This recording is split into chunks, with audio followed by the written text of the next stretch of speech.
கேடிபியில் புதுசாக account open பண்ணுறவங்களுக்கு, அதாவது இது வரைக்கும் நான் வந்து புக்கே போட்டதில்ல, இப்போ தான் ஒரு கேடிபி அக்கௌண்ட் ஓப்பன் பண்ணியிருக்கேன் அப்படின்றவங்க, ஒரு புதுசாக ஒரு அக்கௌண்ட் ஓப்பன் பண்ணி புக்ஸ் வந்து பப்ளிஷ் பண்ண ஆரம்பித்தாங்க அப்படின்னா, அவங்களுக்கு புக்ஸ் விற்குமா? அப்படி விற்கணும் அப்படின்னா அவங்க என்னென்ன பண்ணணும் அப்படின்றத இந்த வீடியோவில் பார்க்கலாம்.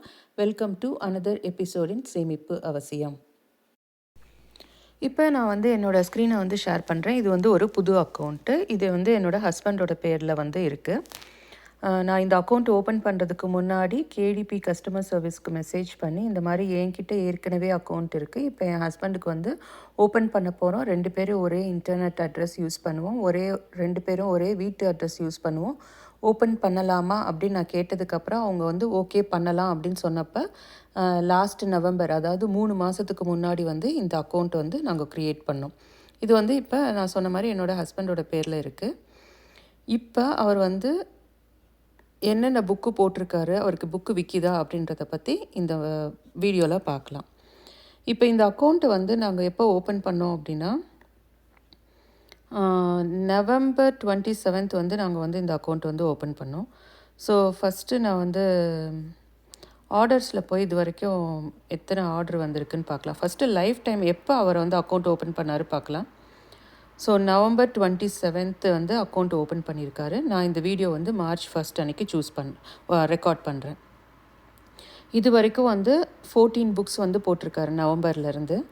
ஸோ டிசம்பர் 1 பப்ளிஷ் பண்ண ஆரம்பித்தாருன்னு யோசித்தாலும் வந்து டிசம்பர், ஜனவரி, பிப்ரவரி 3 மாதத்தில் வந்து 14 புக்கு அப்படின்றது வந்து கிட்டத்தட்ட ஒரு மாதத்துக்கு 4 புக்கு, 4லேருந்து 5 புக்கு போட்டிருக்காரு. ஒரு டீசெண்ட் அமௌண்ட்டு தான். அதுக்கப்புறமா வந்து அதுக்கு 107 ஆர்டர்ஸ் வந்து லைஃப் டைம் பார்க்குறேன். இப்போ நான் நவம்பர்லேருந்து மார்ச், அதாவது February 28 மார்ச் 1 வரைக்கும் அவருக்கு 107 ஆர்டர் வந்து ப்ராசஸ் ஆகிருக்கு அந்த 14 புக்ஸில். இப்போ நீங்கள் வந்து இந்த பார் சார்ட் பார்த்தீங்க அப்படின்னா, நவம்பரில் தான் அக்கௌண்ட் ஓப்பன் பண்ணியிருக்காரு. ஒரு யூனிட்டுமே வந்து விற்கலை. டிசம்பரில் வந்து ஒரு யூனிட் விற்றுருக்கு. ஜனவரியில் வந்து கொஞ்சம் ஏறி இருக்குது. ஃபெப்ரவரியில் அதோட கொஞ்சம் ஜாஸ்தியாக ஏறி இருக்குது. நான் மார்ச் 1 அன்றைக்கி எடுக்கிறேன். ஸோ மார்ச் 1 ஒரு புக்கு விற்றுருக்கு இது வரைக்கும், காலையில் நான் வந்து ரெக்கார்ட் பண்ணுறப்ப. ஸோ 14 புக்குக்கு வந்து 107 ஆர்டர் வந்து லைஃப் டைமில் வந்திருக்கு. இது வந்து ஃபெப்ரவரியில் அவர் என்ன பண்ணியிருக்காரு அப்படின்றத பார்க்கலாம். Last month 63 order. ஸோ 28 நாளில் 63 ஆர்டர் அப்படின்றது வந்து கிட்டத்தட்ட ஒவ்வொரு நாளும் வந்து அவருக்கு வந்து 2 புக்கு வந்து விற்கிற அளவுக்கு விற்றுருக்கு எவ்ரிடே. இது வந்து ஒரு புது அக்கௌண்ட்டு. நான் சொன்ன மாதிரி நீங்களே பார்த்தீங்க, லைஃப் டைம் போட்டேன் அப்படின்னா நவம்பரில் தான் வந்து ஸ்டார்ட் பண்ணியிருக்காரு. ஸோ இந்த 63 ஆர்டர் வந்து என்ன ராயல்ட்டி க்ரியேட் பண்ணியிருக்கு அப்படின்றத வந்து பார்க்கலாம். இப்போ நான் ராயல்ட்டி எஸ்டிமேட்டட் போட்டேன் அப்படின்னா அதே 14 புக்ஸு இன்றைக்கி மார்ச் 1 நான் ரெக்கார்ட் பண்ணுறேன். இன்றைக்கி இது வரைக்கும் வந்து அவருக்கு வந்து ஒரு புக்கு விற்றுருக்கு. அதோட எஸ்டிமேட்டட் ராயல்ட்டி வந்து $2. லாஸ்ட் மந்தோட ராயல்ட்டி பார்த்தீங்க அப்படின்னா,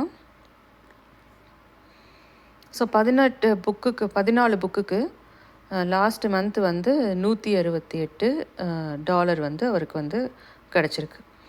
இப்போ நான் டேஷ்போர்டில் போய் பார்த்தேன் அப்படின்னா, இது வந்து திஸ் மந்த் நான் வந்து இங்கே சூஸ் ஆகிருக்கு இல்லையா. ஸோ இன்றைக்கி தேதிக்கு மார்ச் 1 $2 கிடச்சிருக்கு. இது எஸ்டர்டே வந்து பார்த்திங்கன்னா நேற்று $6 ப்ராசஸ் ஆகிருக்கு. மேபி வந்து அமேசான் வந்து இந்த மந்த்து எது கேட்சப் பண்ணலையோ பிரிண்ட் பண்ணாத எல்லா ஆர்டர்ஸையும் நேற்று ப்ராசஸ் பண்ணியிருக்காங்க. ஸோ 6 அகெயின் இது வந்து டுடே, இன்றைக்கி ஆர்டர். ஸோ நேற்று இதில் பார்த்தீங்க அப்படின்னா $6 வந்து 6 ஆர்டருக்கு $16 கிடச்சிருக்கு. ஸோ இப்போ நான் வந்து கீழே கொண்டு வரேன். ராயல்ட்டி எஸ்டிமேட்டட் ஃபார் 30 டேஸ்ன்னு நினைக்கிறேன். இது லாஸ்ட் 30 டேஸ்க்கு ஆல்மோஸ்ட் எல்லா நாளுமே வந்து அவருக்கு வந்து விற்றுருக்கு. 2 நாள் மட்டும்தான் வந்து ஃபெப்ரவரியில் விற்கல. அது வந்து February 18 February 24. மற்றபடி வந்து எல்லா நாளும் நேற்று 6 ஆர்டர்னால $16, அது இல்லாட்டி 13, அது இந்த மாதிரி ஒவ்வொரு நாளும் ஒவ்வொரு ரேஞ்சில் வந்து அவருக்கு விற்றுருக்கு. சம்டேஸ் வந்து வெறும் $2, $2.96 இந்த மாதிரி. ஸோ இது வந்து புது அக்கௌண்ட்டு. ஆனால் வந்து 14 புக்கு மட்டும்தான் இருக்குது. அதிலேருந்து ஒரு மாதம் வந்து அவரால் $100 வந்து ஜென்ரேட் பண்ண முடியுது. இப்போ இந்த மாதிரி வந்து புது அக்கௌண்ட்டு என்ன பண்ணுனா அவருக்கு வந்து விற்கிது அப்படின்றத வந்து பார்த்தோம் அப்படின்னா, ஃபஸ்ட்டு வந்து கீவேர்ட் ரிசர்ச். எப்பயுமே நான் சொல்கிறது வந்து கீவேர்ட் ரிசர்ச் வந்து அல்டிமேட்டாக இருக்கணும். கீவேர்டு வந்து மஸ்ட்டு. ரிசர்ச் பண்ணி இந்த புக்குக்கு ஒரு மார்க்கெட் இருக்குது அப்படின்னு தெரிஞ்சதுக்கு அப்புறம் தான் போடணும். ஸோ 14 புக்கு தான் இருக்குது. ஆனால் வந்து ஒரு நாளைக்கு 6 ஆர்டர் வந்து கிடச்சிருக்கு அப்படின்னா வந்து கண்டிப்பாக வந்து அதில் வந்து ஒரு புக்கு வந்து நல்லா விற்கணும். அட்லீஸ்ட் ஒரு புக்காவது. இன்னொன்று செகண்ட் வந்து கவர்ஸ்.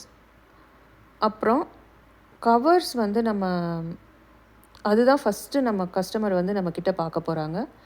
ஸோ யூஷுவலாக நான் வந்து க்ரியேட்டிவ் ஃபேப்ரிக்காலேருந்து இமேஜஸ் எடுத்து கேன்வாவில் போட்டு தான் க்ரியேட் பண்ணுறேன். அதே மாதிரி தான் அவரும் பண்ணுறாரு. ஸோ எங்கள் 2 பேருக்கு தனித்தனி க்ரியேட்டிவ் ஃபேப்ரிக் அக்கௌண்ட் வச்சுருக்கோம். தனித்தனி கேன்வா அக்கௌண்ட் எல்லாமே தனித்தனி தான். ஸோ ஈவன் கம்ப்யூட்டர் வந்து தனித்தனியாக தான் லாகின் பண்ணுவோம். நான் ஒரு கம்ப்யூட்டரில் லாகின் பண்ணுவேன். என்னோடய இதில் அவர் வந்து அவரோட கம்ப்யூட்டரில் லாகின் பண்ணுவார். ஸோ 2மே 2 டிஃப்ரெண்ட் அக்கௌண்ட்ஸ். அவரும் வந்து கவர் வந்து என்னோட அதே ஸ்டைல் தான் ஃபாலோ பண்ணுறாரு. கீவேர்ட் ரிசர்ச்சும் வந்து சேம் ஸ்டைல். லாஸ்ட் டைம் நாங்கள் என்ன பண்ணோமோ அதோட வந்து டிஃப்ரெண்ட்டாக இந்த தடவை நான் அக்கௌண்ட் க்ரியேட் பண்ணுறப்ப என்னென்ன பண்ணேனோ அதை வந்து இப்போ பண்ணியிருக்கலாம் அப்படின்னு நினச்சதை வந்து அவர் பண்ணுறாரு. அது என்னென்னு பார்க்கலாம். ஃபர்ஸ்ட் வந்து ஆடு போடுறது.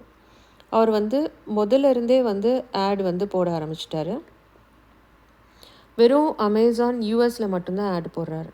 இப்போ நீங்கள் பார்த்தீங்க அப்படின்னா ஆட் ஸ்பெண்ட் வந்து லாஸ்ட் மந்த்துக்கு லைஃப் டைமுக்கு வந்து பார்த்தீங்க அப்படின்னா நான் லைஃப் டைம் டேஸ்ட் ரேஞ்ச் வந்து லைஃப் டைம் சூஸ் பண்ணியிருக்கேன்.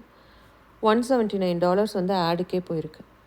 ஸோ நீங்கள் வந்து நான் அவருக்கு போன இதில் வந்து $16 கிடச்சிருக்கு அப்படிலாம் நான் சொல்கிறேன் இல்லையா. ஆனால் அவரோட ஆடு இப்போ நீங்கள் ராயல்ட்டி பார்த்தீங்க அப்படின்னா லைஃப் டைம் ராயல்ட்டி வந்து அவருக்கு $272 வந்து கிடச்சிருக்கு இது வரைக்கும்.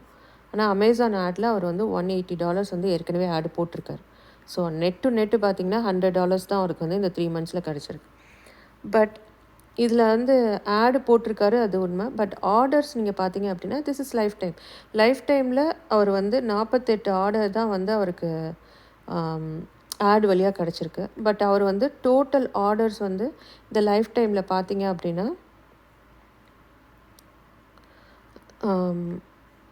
107 ஆர்டர்ஸ் கிடச்சிருக்கு. ஸோ 48 ஆர்டர் வந்து ஆடு வழியாக கிடச்சாலும் அவருக்கு வந்து 107 ஆர்டர்ஸ் வந்து ஆட் இல்லாமல் கிடச்சிருக்கு. ஸோ கிட்டத்தட்ட வந்து 50-60 புக்கு வந்து ஆட் இல்லாமல் விற்றுருக்காரு புது அக்கௌண்ட்டில். ஸோ ஆட் வந்து மணி வந்து ஜாஸ்தியாக தெரிஞ்சாலும் அவருக்கு ஆட் இல்லாமல் புக்கு விற்க ஆரம்பிக்குது அப்படின்றது வந்து ஒரு நல்ல சிம்டம். ஸோ இதுலேருந்து என்ன தெரியுது, அவர் வந்து புக்கு அட்டை நல்லா இருக்குது, வாங்குகிறாங்க, திரும்ப திரும்ப வாங்குகிறாங்க, ஆட் வந்து எஃபெக்டிவாக இருக்குது.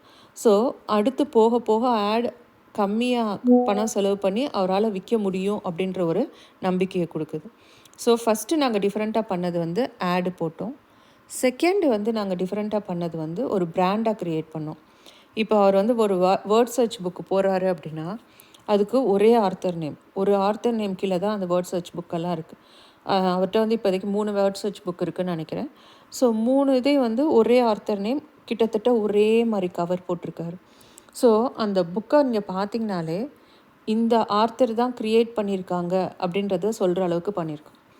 இது வந்து செகண்ட் சேஞ்ச். 3வது சேஞ்ச் என்ன பண்ணோம் அப்படின்னா சீரீஸாக க்ரியேட் பண்ணிட்டோம். இப்போ நம்ம சீரீஸ் ஒரு புக்கில் நீங்கள் க்ரியேட் பண்ணுறீங்க அப்படின்னா புக் 1, புக் 2, புக் 3 அப்படின்னு அதுவே லிஸ்ட் பண்ணும். அப்படி லிஸ்ட் பண்ணுறப்ப வந்து அவருக்கு ஒரு புக்கை பார்த்தாங்க அப்படின்னா அதிலே சீரீஸ் ஆஃப் இது அப்படின்னு நம்ம காட்டுறப்ப இன்னொரு புக்கை அவங்க வாங்குறதுக்கான சான்ஸ் இருக்குது. இந்த மாதிரி தான் வந்து சில குட்டி குட்டி சேஞ்சஸ் வந்து பண்ணியிருக்கோம். அதே மாதிரி அவர் ஒரு ஆர்த்தர் பேர் க்ரியேட் பண்ணுறாருன்னா அதுக்கு ஆர்த்தர் ப்ரொஃபைல் வந்து க்ரியேட் பண்ணுறோம். ஸோ அந்த ஆர்த்தர் பேரை அவங்க கிளிக் பண்ணாங்க அப்படின்னா அந்த ஆர்த்தரை பற்றி தெரிஞ்சுக்கலாம்.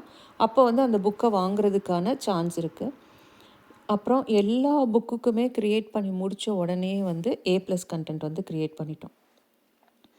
ஸோ புக்கு போட்ட உடனே வந்து A+ கண்டென்ட் ரெடியாக வச்சுருப்போம். புக்கு அப்ரூவ் ஆன அடுத்த செகண்ட் வந்து அதுக்கு வந்து A+ கண்டென்ட் லோட் பண்ணுவோம், ஆடு போடுவோம், ஒரே ஆர்த்தர் நேம் யூஸ் பண்ணுவோம், ஒரே மாதிரி கவர்ஸ் யூஸ் பண்ணுவோம்.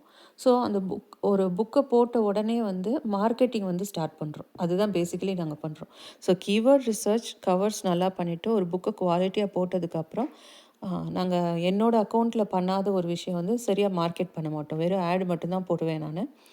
ஆனால் அவருக்கு வந்து நாங்கள் இந்த இதுக்கு வந்து மார்க்கெட் பண்ணுறோம். அதே மாதிரி ஒரு பின்ட்ரெஸ்ட் அக்கௌண்ட்டும் க்ரியேட் பண்ணோம். ஆனால் வந்து ஆஸ் யூஷுவல் வேலைனால வந்து பெருசாக ரெகுலராக அப்டேட் பண்ணுறதில்ல.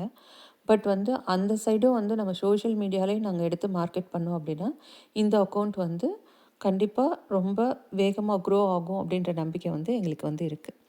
ஸோ இந்த வீடியோவில் நம்ம என்ன பார்த்தோம் அப்படின்னா, புதுசாக நீங்கள் ஒரு அக்கௌண்ட் க்ரியேட் பண்ணுறீங்க அப்படின்னா, புக் வந்து கன்டினியூஸாக நீங்கள் வந்து போடணும். அவர் போட்டதில் வந்து பார்த்தீங்கன்னா, ஒவ்வொரு மாதமும் வந்து 4 புக்கு வந்து போட்டிருக்காரு. அந்த மாதிரி கன்டினியூஸாக 4 புக்ஸ் வந்து ஒவ்வொரு வாரமும் ஒரு புக். அதுக்காக டெய்லி வந்து குவாலிட்டி இல்லாமல் பண்ணுறதோட, குவாலிட்டியோட ஒரு புக்கு பண்ணுறது. அடுத்து நான் இன்னொன்று வந்து நான் சொல்லணும்னு நினச்சது வந்து, அந்த புக்குக்கு வந்து அவர் வச்சிருக்கிற பணம். இப்போ நீங்கள் பார்த்தீங்க அப்படின்னா, ஒரு புக்குக்கு வந்து ராயல்ட்டி வந்து $2 வந்து மினிமம் வந்து ஏர்ன் பண்ணுறாரு. இதே இது வந்து லாஸ்ட் மந்த் நீங்கள் பார்த்தீங்க அப்படின்னா, இன்னும் கொஞ்சம் டேட்டா நமக்கு கிடைக்கும். லாஸ்ட் மந்த் வந்து நான் டேஷ்போர்டில் போய் பார்க்குறேன். எஸ்டர்டே வந்து பார்த்தீங்கன்னா, நீங்கள் 6 ஆர்டருக்கு வந்து $16 ஏர்ன் பண்ணியிருக்காரு. இதிலே வந்து பார்த்தீங்கன்னா, டோட்டலாக வந்து ஒரு புக்குக்கு மினிமம் வந்து $2 வச்சிருக்காரு. அப்போனா தான் 6 ஆர்டருக்கு வந்து $12 வந்திருக்கும்.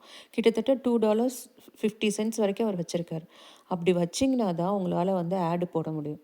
நீங்கள் வந்து ரொம்ப கம்மியான பணத்துக்கு இப்போ நம்ம ராயல்ட்டி வந்து $1 மட்டும்தான் வரணும். அதை பார்த்து தான் எல்லோரும் வாங்குவாங்க அப்படின்னு நினச்சி வைக்கிறது வந்து ஒரு ஸ்டைல். ஆனால் அப்படி பண்ணீங்க அப்படின்னா உங்களுக்கு வந்து ஆடு போடுறதுக்கு பணமே இருக்காது.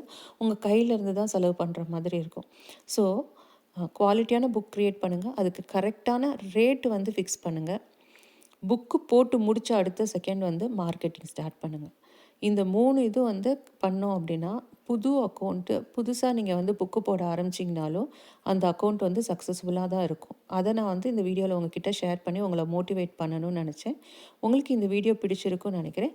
பிடிச்சிருந்தா லைக் பண்ணுங்கள், ஷேர் பண்ணுங்கள், சேனலுக்கு சப்ஸ்கிரைப் பண்ணுங்கள். இன்னொரு வீடியோவில் பார்க்கலாம். அது வரைக்கும் பாய்.